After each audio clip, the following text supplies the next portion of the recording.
Bonjour à tous les frères et sœurs de la diaspora congolaise, de la RDC, en Europe, aux États-Unis et même partout ailleurs. Je suis le pasteur Henri Makambo de la République démocratique du Congo. Je suis pasteur de la communauté des Assemblées de Dieu, de la RDC en sigle 37e KDC.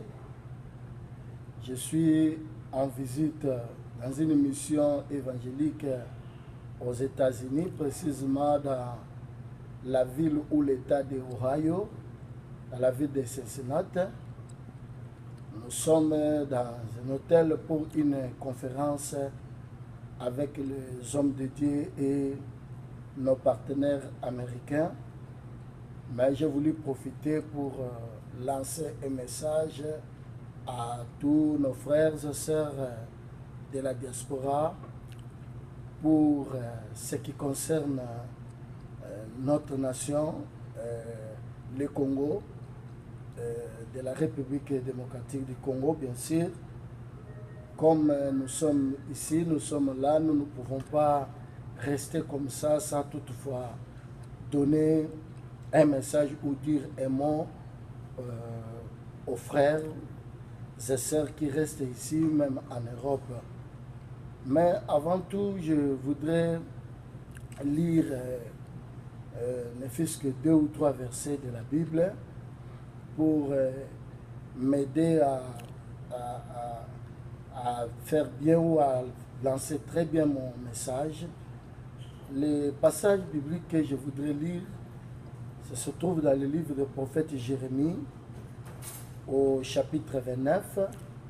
Nous allons prendre que le verset, à partir du verset 4 et le verset 7. Voici ce que dit la Bible dans ce passage. J'ai dit Jérémie 29, 4 à 7. Voici ce que déclare le Seigneur des armées célestes, Dieu d'Israël.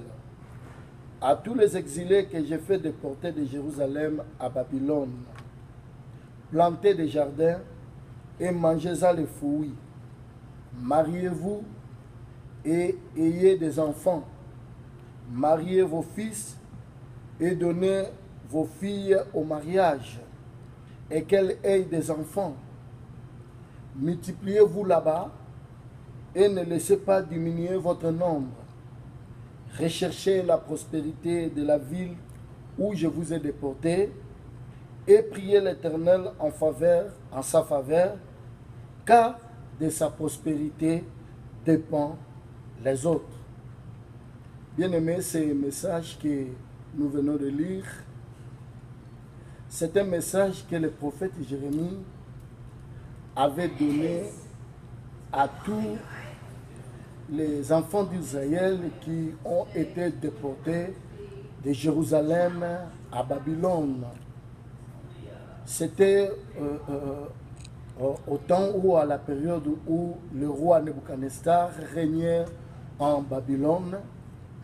Et le roi Nebuchadnezzar était comme un envoyé, un messager de Dieu.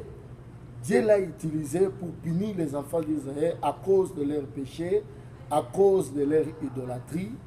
Alors, la mission du prophète Jérémie était pour conseiller les rescapés, ceux qui étaient restés en Jérusalem, de croire au roi de Babylone, parce que de les considérer comme les serviteurs de Dieu, c'est Dieu qui l'a envoyé.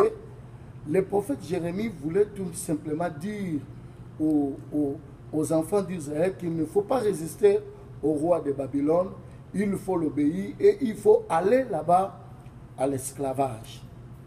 Et après avoir fait sa mission au reste du peuple qui était resté, il avait aussi envoyé une lettre aux déportés, au petit nombre qui était en exil.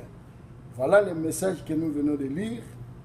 Il dit, voici ce que déclare le Seigneur, le Dieu d'Israël, le Seigneur des armées, à tous les exilés que j'ai fait déporter de Jérusalem à Babylone, comme vous aussi, mes frères et sœurs, vous de la diaspora, vous qui êtes ici aux États-Unis, vous qui êtes là-bas en Europe, donc ces messages vous concernent aussi. Ces messages aussi peuvent vous interpeller. Comme le Jérémie est en train de dire aux enfants d'Israël qui étaient en déportation, il dit, le Seigneur vous parle, là où vous êtes, plantez des arbres et mangez-en les fruits. Prenez des femmes, ayez des enfants. Donnez aussi à vos fils des femmes et donnez à vos filles des maris pour que vos fils et vos filles aient aussi des enfants. Il ne faut pas diminuer, mais il faut s'augmenter, il faut se multiplier. Dieu voulait dire à ce peuple que vous ne pouvez pas diminuer. Vous devez vous augmenter. Vous devez être fort. Même pour vous, mes frères et sœurs. C'est le même message que le Seigneur vous adresse.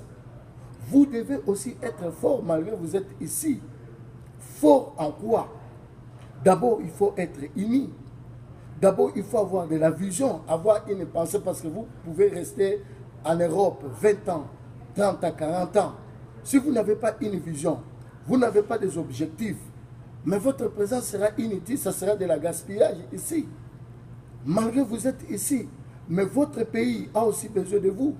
Vous êtes ici pour faire quelque chose pour notre nation, le Congo. Il ne faut pas vous diminuer dans le sens. Les Congolais, partout où ils sont, ils ne s'attendent pas.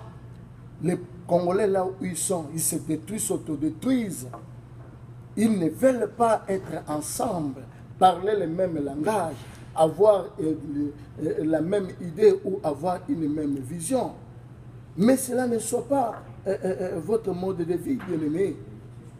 Ne diminuez pas. Plantez des arbres et mangez des fruits. Construisez des maisons et habitez-les.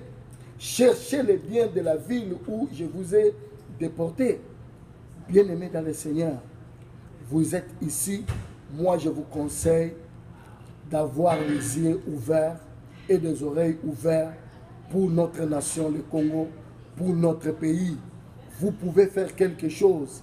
Ce que vous pouvez faire, ce n'est pas seulement d'injurier, ce n'est pas seulement de se battre, ce n'est pas seulement de détruire. Mais en dehors de ce que vous faites, se battre, injurier des politiciens, des musiciens, mais vous pouvez aussi faire quelque chose pour construire, pour aider notre pays. Par exemple, parlez à ceux qui dirigent la nation. Cherchez des audiences. Ce sont vos frères et sœurs. Il faut leur parler. Ce que vous leur reprochez, ce que vous ne voulez pas qu'ils fassent dans notre pays, ce que vous voulez qu'ils fassent, les modèles de ce que vous avez trouvé ici aux États-Unis ou en Europe. Vous pouvez conseiller le gouvernement.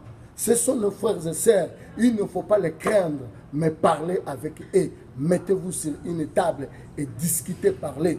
Vous êtes au gouvernement, vous êtes au pouvoir. Voilà ce que nous voulons que vous fassiez. Faites ceci, faites cela. Ce que vous faites, ce n'est pas bon. Il faut parler, il ne faut pas injurier. Rassemblez-vous, bien-aimés. Si quelqu'un parmi vous ici, dans cette nation que vous habitez, a une idée pour construire notre pays, il ne faut pas le décourager. Il faut l'encourager, il faut être ensemble. Il faut être autour de lui pour chercher comment peut-être améliorer des idées que ce frère ou cette sœur a pour construire notre nation. Bien-aimés dans le Seigneur, je vous conseille, moi, votre frère, de faire quelque chose. Les frères et sœurs qui sont dans les pays, nos parents, nos neveux souffrent. Il y a la misère au pays. Il y a les difficultés au pays. Les enfants n'étudient pas. Il n'y a pas de travail. Il n'y a pas comment manger, comment faire nourrir les enfants. C'est difficile. Je ne sais pas si vous êtes au courant de ce qui se passe dans notre pays. Faites quelque chose. Dieu vous a amené ici pour faire quelque chose. Ce n'est pas en vain que Dieu a essayé de déporter ce peuple d'Israël pour les amener en Babylone. C'était pour les enseigner, pour les apprendre quelque chose, pour qu'un jour, quand ils vont retourner dans leur pays, qu'ils puissent essayer de redresser les choses, qu'ils puissent savoir comment maintenant nous allons faire développer notre nation. Bien-aimés dans le Seigneur, que le Seigneur vous bénisse, que la main de Dieu soit pour vous. Le Seigneur bénisse notre pays, le Congo. Nous sommes avec vous, nous prions matin, soir pour vous, et que la paix du Seigneur soit avec nous. Dans le nom du Seigneur Jésus-Christ, nous avons dit, nous vous remercions.